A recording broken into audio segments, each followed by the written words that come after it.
খুব কম সময়ে 1000 সাবস্ক্রাইবার কি করে সম্ভব?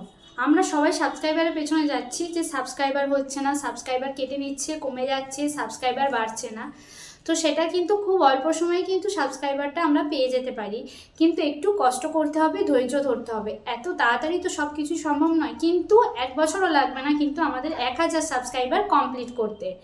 তো সেরকমই আজকে ভিডিওটা নিয়ে চলে এসেছি যে খুব কম সময়ে কি করে আমরা 1000 সাবস্ক্রাইবার কমপ্লিট করব। 4000 ঘন্টা ওয়াচ টাইমটা সেটা আলাদা কথা, কিন্তু 1000 সাবস্ক্রাইবারটাও আমাদের দরকার, সেটা আমরা কিভাবে করব। তো চলো বেশি কথা না বলে ভিডিওতে যাই। তো বন্ধুরা, আজকে আবার নিয়ে চলে এলাম একটা নতুন ভিডিও। আশা করি টাইটেল থাম্বনেল দেখে বুঝেই গেছো কী ধরনের ভিডিও এসছে। হ্যাঁ, খুব অল্প সময়ে 1000 সাবস্ক্রাইবার 1K কি করে করব, তাই তো? আমি কিছু কিছু কথা বলবো, সেই নিয়মগুলো একটু ফলো করলেই তোমরা কিন্তু পারবে তোমাদের চ্যানেলে 1000 সাবস্ক্রাইবার কমপ্লিট করতে খুব অল্প সময়। তো সেইগুলো বলি একে একে যে কি কি। প্রথমেই বলি এসইও। এসইওটা কিন্তু আমাদের খুবই অত্যন্ত জরুরি। এসইওটা কি? টাইটেল, থাম্বনেল, ট্যাগ, ডেসক্রিপশন, এগুলো কিন্তু একটা ভিডিওতে অবশ্যই দিয়ে ভিডিওটা আপলোড করতে হবে। আমি কিন্তু বারবার কথাটা বলি, তোমরা অনেকেই কিন্তু ডেসক্রিপশন দিচ্ছ না, ট্যাগ দিচ্ছ না। টাইটেলটা তো যা হোক দিয়ে দিচ্ছ, কিন্তু ডেসক্রিপশন আর ট্যাগটা দিচ্ছ না। তো বারবার বলছি, ডেসক্রিপশন আর ট্যাগটা কিন্তু অবশ্যই দেওয়া দরকার, অবশ্যই দিতে হবে ডেসক্রিপশন আর ট্যাগ। সেটাও কোথা থেকে নিয়ে দিতে হবে সেই ভিডিও কিন্তু আমি দিয়েছি আমার চ্যানেলে, পারলে সেখান থেকে গিয়ে একটু দেখে আসতে পারো। সুতরাং এসইওটা কিন্তু একটা ভিডিওতে অত্যন্ত জরুরি, এসইওটা কিন্তু আমাদের করতেই হবে। তারপরে দেখো 30 দিন, আমি 1 মাসের টাইমটা নিচ্ছি। 30 দিনে আমাকে টার্গেট নিতে হবে 30টা ভিডিওই আমি আপলোড করব। 30 দিনে আমাকে 30টা ভিডিও আপলোড করতেই হবে, তাতে শর্ট হোক বা লং, বারবার বলছি। আর শর্ট ছাড়লে তো সাবস্ক্রাইবার অবশ্যই পাওয়া যায়, শর্টসে বেশি সাবস্ক্রাইবার আসে লংয়ের থেকে, কিন্তু তোমাকে 30 দিনে 30টা ভিডিওই আপলোড করতে হবে, এটা তোমাকে মাথায় টার্গেট নিতে হবে। সেটা কিন্তু নিয়মিত মানে টাইমটা মেনটেন করতে হবে। টাইমটা অডিয়েন্সে গিয়ে দেখতে পারবে, তোমার ওয়াইটি স্টুডিওতে অডিয়েন্স কখন তোমার ভিডিওটা চাইছে, সেই ভিডিও কিন্তু আমি দিয়ে রেখেছি অলরেডি আমার চ্যানেলে, যে অডিয়েন্স কখন তোমার ভিডিওটা দেখতে চাইছে, সেই অনুযায়ী তোমাকে ভিডিওটা পাবলিক করতে হবে। তারপর ধরো সব থেকে মেন ব্যাপার কি জানো তো, চ্যানেলটা কাস্টমাইজ করা। আমাদের চ্যানেল, যেই চ্যানেলটা আমাদের আছে সেই চ্যানেলটা কাস্টমাইজ করা। চ্যানেল কাস্টমাইজটাও কিন্তু অত্যন্ত জরুরি। চ্যানেল কাস্টমাইজটা ক্রম ব্রাউজারে গিয়ে কিন্তু চ্যানেল কাস্টমাইজটা করতে হয়। তোমরা যদি সেটা না করে থাকো, অবশ্যই চ্যানেলটা কাস্টমাইজ করে রাখো।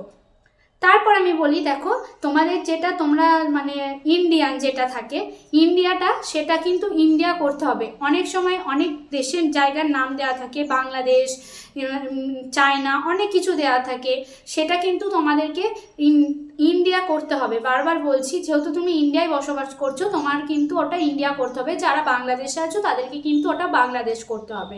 কিছু কিছু টিপসগুলো তোমরা ফলো করো, তোমাদের চ্যানেলে অবশ্যই সাবস্ক্রাইবার খুবই তাড়াতাড়ি বেড়ে যাবে কিন্তু। তারপরে তোমাদেরকে বলি, তোমার একটা ভিডিও তুমি পাবলিক করছো, ভিউজ হচ্ছে না, তুমি হোয়াটসঅ্যাপে, ফেসবুকে, একে ওকে মেসেজে হ্যান ত্যান করে তুমি ভিডিওটা শেয়ার করছো। কি হবে জানো তো, তুমি যদি শেয়ার করো 5টা লোককে, আমি কথাই বলছি, 5টা লোককে শেয়ার করলে তোমার 5টা লোক ভিডিওটা দেখলো, আমি বলছি তুমি সেখান থেকে ভিউজ পেলে 2 ঘন্টা, আমি কথাই বলছি 5টা লোক তোমার ভিডিওটা দেখলো। কিন্তু ইউটিউব অ্যালগরিদম কি দেখবে বলো তো, যে তুমি ভিডিওটা তোমার ভিউজ হচ্ছে না বলে তুমি একে ওকে শেয়ার করছো। তো যখনই দেখবে তুমি একে একে শেয়ার করছো, ইউটিউব নিজে থেকে কিন্তু তোমার ভিডিওটা ভিউজ বাড়াচ্ছে না, তুমি একে ওকে শেয়ার করছো বলে সেখান থেকে যেই ভিউজটা পাচ্ছ, তখন তোমার ভিডিওটা কিন্তু একবারে স্টপ করে দেবে। যে ও যখন মানে দেখছে, শেয়ার করছে, তাহলে আমি ইউটিউব আর 10 জনকে কিন্তু ভিডিওটা দেবে না, শুধু ওই 5 জনের মধ্যেই কিন্তু সীমাবদ্ধ থাকবে। সুতরাং তোমাদেরকে বারবার বলছি, তোমরা কিন্তু ভিডিও শেয়ার করাটা বন্ধ করো। তুমি ভিডিওটাকে তোমার মতো করে ছেড়ে দাও, ইউটিউব সেখানটা বুঝে নেবে যে তুমি তোমার ভিডিও কাকে কাকে দেবে না কি করবে। সুতরাং ওই শেয়ার করাটার অপশানটা বাদ দাও, শেয়ারটা করো না। বারবার বলি এই কথাটা, তোমরা একটু মাথায় রেখো।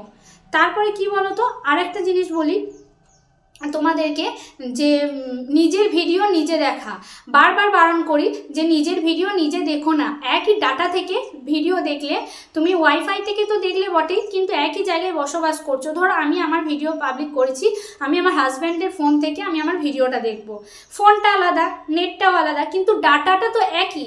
আমি যেই জায়গায় আছি সেই ডাটাটা তো এক, সেই ডাটাটাও কিন্তু ইউটিউব অ্যালগরিদম সেটা কানেক্ট করে। সুতরাং সেই ভিডিও দেখো না। তুমি ভিডিওটা পাবলিক করার আগে তোমার ভিডিওটা দেখে নাও না, তারপরে তুমি এডিট করার পর ভিডিওটা দেখে তারপরে পাবলিক করো। কিন্তু তোমার হাজব্যান্ড, তোমার ছেলে বা অন্য কোথাও থেকে সেই ভিডিওটা দেখো না। বারবার বলছি, সেই ভিডিওটা আর 5 জনের জন্য ছেড়ে দাও, তারা দেখবে, সেখান থেকে ভিউজ পাবে। অবশ্যই কিন্তু তোমার চ্যানেলের সাবস্ক্রাইবার বাড়বে। তুমি নিজের ভিডিও নিজে দেখো না, বারবার বলছি। আর কি বলতো, ঠিকঠাক এডিটিং করা। হয়তো তুমি বলবে আমি পারি না, হয়তো তুমি বলবে আমি পারি না, হতেই পারে। কিন্তু কি বলতো, আস্তে আস্তে মানুষ সব কিছু শেখে। একটা এডিটিংটা ঠিকঠাক এডিটিং করা, ভয়েস দেওয়া, সেটা তারপরে পাবলিক করা, একটা দেখতে ভালো। কিন্তু এডিটিং ঠিকঠাক না হলে কিন্তু সেটা তো ভালো লাগে না। হয়তো আমিও ভালো করে এডিটিং করতে পারি না, কিন্তু যেটুকু পারি আমি তোমাদের সাথে শেয়ার করার চেষ্টা করি। তারপর কি বলতো, একটু স্পষ্ট ক্যামেরা। আমি বলছি না তুমি 50,000 টাকা দিয়ে ফোন নাও, আমি বলছি না তুমি ক্যামেরায় ভিডিও করো, কিন্তু কি বলতো 10, 15, 20,000 টাকার মধ্যেও ফোন আছে। এখন সবাই 15,000 টাকার নিচে কেউ ফোন নেয় না, সেটা আমরা জানি। আজকে আমার আছে তোমার নেই, তোমার আছে আমার নেই, সেটার জন্য নয়। একটু ক্যামেরা, সবাই আমরা একটু সেলফি তুলতে ভালোবাসি, সুতরাং আমরা ক্যামেরাটাই ফোকাস করি যে ক্যামেরাটা ঠিকঠাক ভালো। সুতরাং একটু ক্যামেরায় হেজি না করে স্পষ্টভাবে ক্যামেরাটায় ভিডিওটা পাবলিক করা, সেটা কিন্তু আমাদের ক্ষেত্রে অত্যন্ত জরুরি। তোমার ভিডিও যত ভালো হবে, তোমার ভিডিও কিন্তু আর 5টা লোক তোমার ভিডিওটা দেখবে, যে না এর ভিডিওটা ভালো লাগছে, এর ভিডিওটা দেখি। হ্যাঁ, আমি মুখে বলছি সেটাকে নয়, কিন্তু ভিডিওটাকেও স্পষ্ট হতে হবে। আমার কথাগুলোর সঙ্গে কিন্তু আমার ভিডিওটাকেও স্পষ্ট হতে হবে, তবে কিন্তু আমার ভিডিও সবাই দেখবে। তারপরে দেখো, ইন্টারেস্টিং কিছু একটা ভিডিও, মানে ভিডিওর প্রথমে যেটা বলছি আমি বলছি 4,000 ঘন্টা ওয়াচ টাইম এত কম সময় কি করে? হ্যাঁ, 4,000 ঘন্টা ওয়াচ টাইম এত কম সময়েই আমি করে দিতে পারবো। তোমরা দেখতে চাও? অবশ্যই তাহলে আমার ভিডিওটা দেখো। মানে কি বলো তো, এমন প্রথমে একটা ইন্টারেস্টিং কিছু বলতে হবে যাতে ভিডিওটাতে দর্শক তোমাকে ভিডিওটা শেষ পর্যন্ত দেখতে চায়, বা ভিডিওটা তোমায় অনেকক্ষণ থাকে, সেখান থেকে তুমি ওয়াচ টাইমটা পাবে, ভিউজটাও পাবে। সুতরাং প্রথমে এমন কিছু একটা কথা বলতে হবে যাতে ইন্টারেস্টিং একটা কথা, যাতে পাবলিক তোমার ভিডিওটা অনেকক্ষণ দেখে, বা সেটা দেখে তার ভালো লাগে, সে তোমার চ্যানেলটাকে সাবস্ক্রাইব করে। আর প্রথমেই কিন্তু এটা বললে হবে না যে যারা আমার ভিডিওটা দেখছো বা দেখতে চাও, আমি এমন কিছু গুরুত্বপূর্ণ কথা বলবো, তার জন্য তোমাকে আমার চ্যানেলটা সাবস্ক্রাইব করে দিতে হবে, অল নোটিফিকেশন অন করে রাখতে হবে, যাতে সমস্ত ভিডিও সবার আগে তোমার কাছে পৌঁছায়। এই কথাটা কিন্তু বলবে না, কারণ প্রথমেই যদি তুমি সাবস্ক্রাইবারের কথাটা বলে দাও না, তাদের বিরক্ত লাগবে যে ভিডিওটা কি আছে দেখলাম না, তার আগে বলছি চ্যানেলটা সাবস্ক্রাইব করে দিতে। দূর, এই বিরক্তিকর, সে আর ভিডিওটাই দেখবে না। সুতরাং প্রথমে কারণ মুডটা অফ করবে না, ভালোভাবে ভিডিওটা শুরু করবে, বারবার বলছি, তারপরে বলবে যদি ভালো লাগে অবশ্যই ভিডিওটায় লাইক, কমেন্ট, শেয়ার করো, এসব বলবে। কিন্তু প্রথমেই কিন্তু মানে ভিডিওটা শেষ করে দিও না, শুরুতেই শেষ করে দিও না, এটার কথাটা বলতে চাইছি। আর অবশ্যই লাইভটা করো, লাইভেও কিন্তু অনেক ভিউজ অনেক সাবস্ক্রাইবার বাড়ে লাইভে। এই জন্যই বললাম, নতুন নতুন বন্ধু, শুধু লাইভ করলে হবে না, লাইভের সঙ্গে সঙ্গে তোমার সাথে মানুষের সাথে কথা বলতে হবে, তাকে ধরে রাখতে হবে কিভাবে লাইভ করে, লাইভ করার সঠিক নিয়ম কি না, কি করতে হয় লাইভে, কি সেটিংস অন করতে হয়, সমস্ত কিন্তু আমার চ্যানেলে ভিডিও দেওয়া আছে। নতুনদের জন্য তো প্রত্যেক দিন আমি ভিডিও দিচ্ছি, পারলে সেইগুলো একটু চেক করে এসো। লাইভেও কিন্তু অনেক সাবস্ক্রাইবার বাড়ে, কিন্তু মানুষের সঙ্গে ভালো ব্যবহারটা করতে হবে, ভালো করে কথা বলতে হবে, তাদের সাথে ভালো করে মিশতে হবে, তবেই কিন্তু লাইভে সাবস্ক্রাইবারটা বাড়বে। কিন্তু শুধু আমি বসে রইলাম, কথা বললাম না, তা করলে কিন্তু হবে না, বারবার বলছি।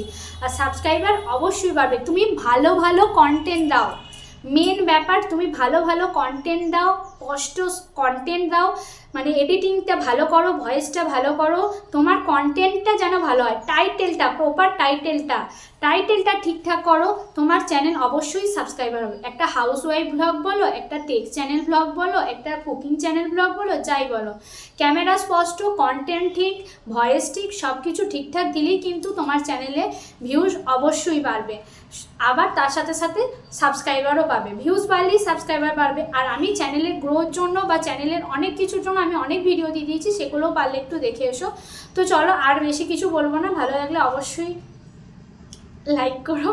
তো চলো, আজকের ভিডিওটা এখানে শেষ করলাম। ভালো থেকো, সুস্থ থেকো, আবার দেখা হবে কালকে নতুন দিনের সাথে, নতুন একটা ভিডিও নিয়ে। টাটা।